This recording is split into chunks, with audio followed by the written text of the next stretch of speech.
Oke, assalamualaikum warahmatullahi wabarakatuh.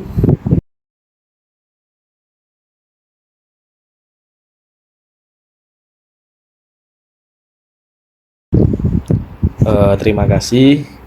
Pada kesempatan yang berbahagia ini, saya akan memberikan sebuah tips atau langkah bagaimana mengajukan bos triwulan yang kedua agar kita nggak kena revisi terus, Bapak Ibu.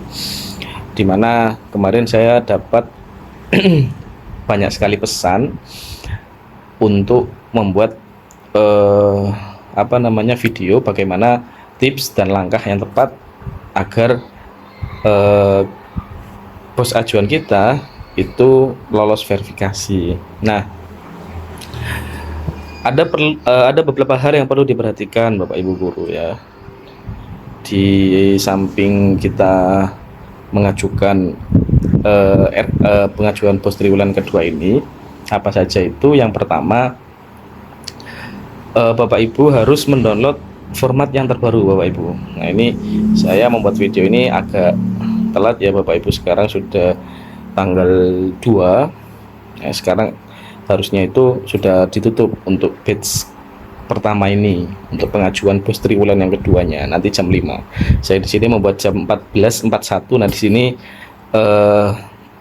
webnya berat ya Bapak Ibu, untuk trafficnya sangat tinggi, jadi saya juga membukanya ini sedikit lemot. Tapi nggak berhenti dari situ, saya ingin terus membagikan bagaimana nanti Bapak Ibu ketika dibuka batch kedua, Bapak Ibu langsung bisa mengerjakan dan juga bisa langsung disetujui. Nah, yang pertama, Bapak Ibu harus menggunakan format terbaru yang dikeluarkan oleh portal Erkam ini, dimana kemarin itu untuk formatnya itu direvisi beberapa kali Bapak Ibu ya. Yang pertama mulai dari penanggalannya ya agak berubah, terus kemudian revisi kedua itu perubahan format pada SPTJB, lalu yang terakhir kemarin itu pada format kwitansi. Nah, itu dirubah Bapak Ibu, sehingga revisi total, revisi akhir itu sudah selesai pada tanggal 29 kalau nggak salah. Nah, dari situ kemudian saya mendownload Bapak Ibu. Nanti untuk link formatnya akan saya taruh di deskripsi agar Bapak Ibu bisa download ya untuk format yang terbaru, dan saya sudah menggunakan itu dan alhamdulillah sudah diverifikasi Bapak Ibu sekali sekali upload. Karena kemarin itu saya juga ragu Bapak Ibu, ini waktu saya download formatnya kok nggak sesuai sama tanggalnya kan gitu. Jadi saya nggak langsung kerjakan, nunggu revisi sampai terakhir, oh ini sudah benar, saya upload dan alhamdulillah langsung diverifikasi. Nah, perlu Bapak Ibu ketahui bahwasanya untuk verifikasi bos itu beda-beda ya Bapak Ibu. Jadi untuk tingkatan alia itu yang memverifikasi adalah Kanwil. Terus untuk tingkatan MIMTS itu yang memverifikasi adalah kabupaten atau kota. Nah, di sini saya juga sudah pakai akun di MTS. Jadi ini yang sudah memverifikasi adalah tingkat kabupaten atau kota. Nah, kalau Bapak Ibu punya kontak untuk pemegang web ini di tingkatan kabupaten kota, Bapak Ibu langsung bisa japri, minta verifikasi, nanti langsung dicek Bapak Ibu. Oke, itu langkah pertama, gunakan format terbaru dari web portal ini. Lalu untuk yang kedua, Bapak Ibu itu harus menggunakan scan printer Bapak Ibu, jangan menggunakan scan HP. Kenapa? Karena dokumen ini khususnya seperti PKS ya, terus kwitansi, yang dimana di situ ada tanda tangan pejabat Kementerian Agama. Oleh karena itu Kementerian Agama terus melakukan perbaikan di dokumen digitalnya, sehingga apa? Sehingga nanti ketika di print di pusat itu dokumennya bisa terprint secara rapi Bapak Ibu. Biasanya kalau lihat HP cukup dipoto tanpa Bapak Ibu membenarkan scale-nya atau membenarkan kotaknya itu langsung Bapak Ibu langsung simpan. Jadi jelek Bapak Ibu. Nah, dari pihak Kanwil atau kabupaten kota itu nggak mau seperti itu, karena mereka pasti sudah disosialisasi sama pusat bahwasanya untuk dokumen itu harus di scan. Sama seperti teman saya kemarin, hampir sama uploadnya Bapak Ibu, dia minta format ke saya, kemudian saya kasih diisi sesuai persis saya tunjukkan, tapi dia scan akhirnya itu pakai HP dan saya pakai scan pakai printer. Pas waktu diverifikasi kabupaten atau kota, itu yang punya saya diverifikasi, yang punyanya beliau itu ditolak Bapak Ibu. Nah, itu juga salah satu kunci faktor bagaimana Bapak Ibu itu untuk verifikasinya langsung bisa diterima. Nah, kalau Bapak Ibu kesulitan untuk scan lewat printer atau Bapak Ibu nggak punya, Bapak Ibu bisa mengapa ya, mencari percetakan yang punya scan, atau bisa mengantisipasinya, boleh pakai HP tapi scale-nya itu diatur dengan bagus Bapak Ibu, jangan sampai mencong atau bengkong seperti itu. Kenapa? Karena dokumennya itu harus sesuai. Itu yang kedua.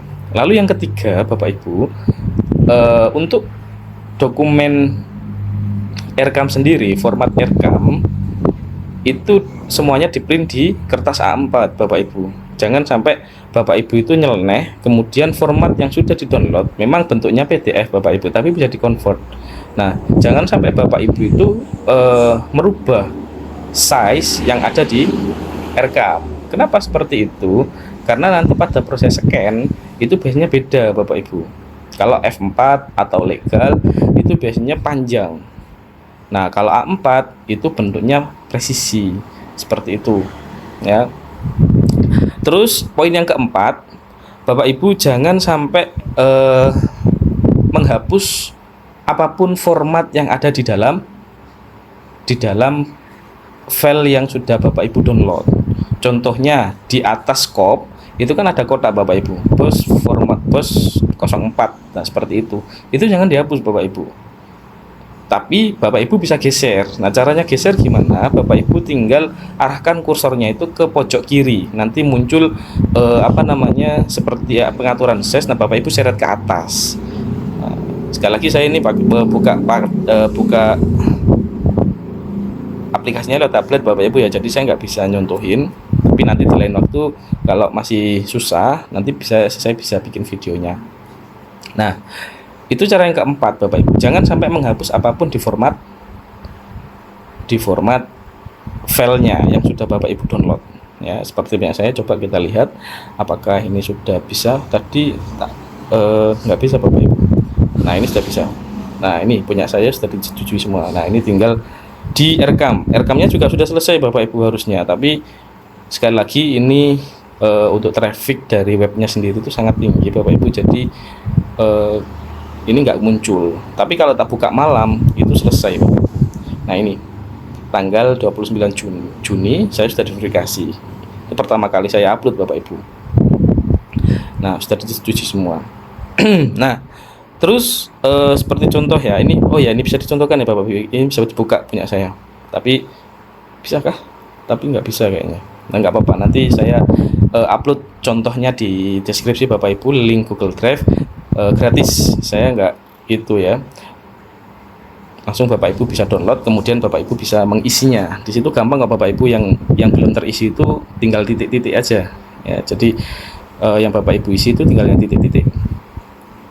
Nah, terus kemudian yang selanjutnya, tadi sudah poin keempat, jangan sampai menghapus apapun yang ada di dalam format. Kemudian yang selanjutnya yang nomor 5, Bapak Ibu harus ini pengaturan scan-nya tadi Bapak Ibu. Sebenarnya yang paling penting di dalam format dokumen ini ya Bapak Ibu, kalau Bapak Ibu itu sudah paham pengisian di formatnya, itu sebenarnya yang paling penting, yang paling relevan nanti ketika diverifikasi itu adalah di bagian scan-nya Bapak Ibu. Jadi ketika Bapak Ibu scan, itu tolong formatnya diperjelas ya. Kenapa? Karena kemarin ketika tanya-tanya dengan pihak Kemenag, rata-rata orang-orang yang nggak lolos di verifikasi di batch kedua ini itu rata-rata di scan Bapak Ibu, hampir 80% itu di scan. Untuk pengisian formatnya itu dirasa sudah paham ya, mungkin ada 20% lah yang nggak paham di format ya. Jadi kayak ini diisi apa, ini diisi apa, dan apalagi juga SPTJB yang gimana notabene itu kita membuatnya itu nanti di akhir. Nah ini triwulan kan kita harus buat, kenapa? Karena itu adalah surat pernyataan tanggung jawab belanja di triwulan pertama itu Bapak Ibu. Nah terus kemudian jangan lupa dokumen pengajuan ini bermaterai Bapak Ibu ya. Jadi yang pertama surat permohonan itu ndak bermaterai ya. Terus yang kedua SPK, surat perjanjian kerjasama atau PKS, perjanjian kerjasama, itu juga bermaterai Bapak Ibu. Dua, yang pertama ada di Camat, lalu yang kedua ada di pihak pejabat Kementerian Agama. Jadi ada dua ya. Untuk lampiran belakang, yang paling belakang itu dibuat 2 lembar Bapak Ibu ya. Terus yang ketiga ada yang namanya SPTJB Bapak Ibu, surat pernyataan tanggung jawab belanja. Nah di situ Bapak Ibu harus menyelesaikan tahapan laporan pertanggungjawaban di triwulan yang pertama. Ini ya tak contohkan ya. Nah ini yang paling atas sendiri, laporan pertanggungjawaban LPJ triwulan 1. Di sini Bapak Ibu itu harus menyelesaikan LPJ-an di tahap 1 dulu, di triwulan 1 dulu. Menunya ada di mana? Menunya bukan direalisasi ya Bapak Ibu. Ini jangan salah paham. Menunya itu berada di paling bawah. Bentar, ini masih loading.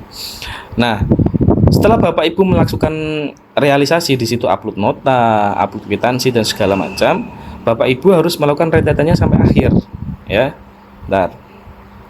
Nih Bapak Ibu. Nah, Bapak Ibu kan biasanya itu selesainya tuh di sini, di realisasi.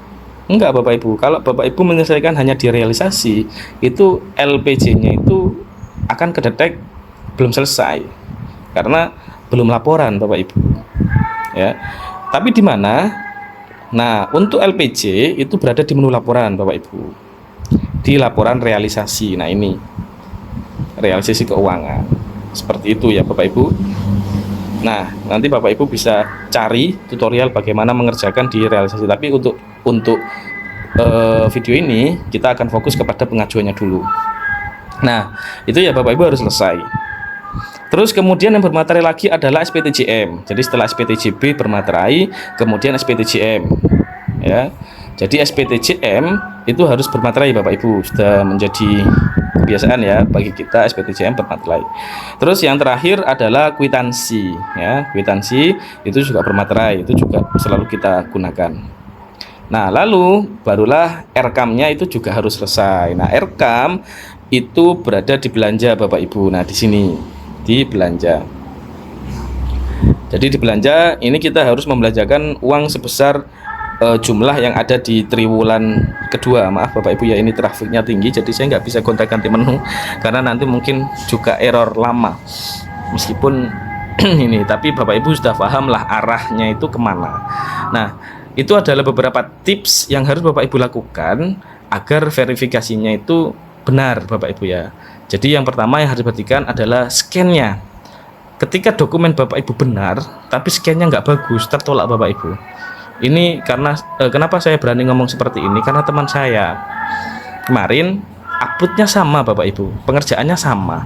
Saya upload siang, beliau upload sore, malamnya diverifikasi, pagi saya lihat punya saya terverifikasi, punyanya dia ada keterangannya, scan kurang bagus gitu Bapak Ibu. Jadi tertolak, revisi ulang. Itu yang paling mendasar. Lalu yang kedua, gunakan format yang paling terbaru ya, jangan sampai Bapak Ibu salah format sehingga terkena revisi. Jadi harus terbaru Bapak Ibu. Terus yang keempat, yang ketiga, dokumennya itu harus sesuai ya, harus sesuai dengan yang diminta, jangan sampai salah. Terus yang terakhir, kalau Bapak Ibu rasa sudah benar, jangan lupa untuk menjapri dari pihak kabupaten atau kota agar berkasnya diverifikasi. Nah ini saya membuat video ini pada tanggal 2 Juli Bapak Ibu, kebetulan pukul 14.54. Jadi untuk pengerjaan triwulan yang pertama, triwulan yang kedua, batch pertama itu kurang berapa jam ya? Kurang 3 jam lah, kurang 3 jaman, 2 jam. Jadi kemungkinan ada batch kedua, karena mengingat saya lihat kemarin itu banyak yang belum mengajukan Bapak Ibu. Ya, kita tunggu pengumuman untuk batch kedua. Nanti kalau Bapak Ibu sudah mengerjakan batch kedua, Bapak Ibu lihat tips dan trik saya, insya Allah semuanya akan terverifikasi. Seperti itu Bapak Ibu. Bila ada kurang dan ada salah kata, saya mohon maaf yang sebesar-besarnya. Terus dukung channel ini supaya bisa berkembang dan memberikan tutorial yang lebih banyak lagi. Jangan lupa like, komen, share, subscribe, dan nyalakan tombol loncengnya agar Bapak Ibu tahu info terbaru dari madrasah. Terima kasih.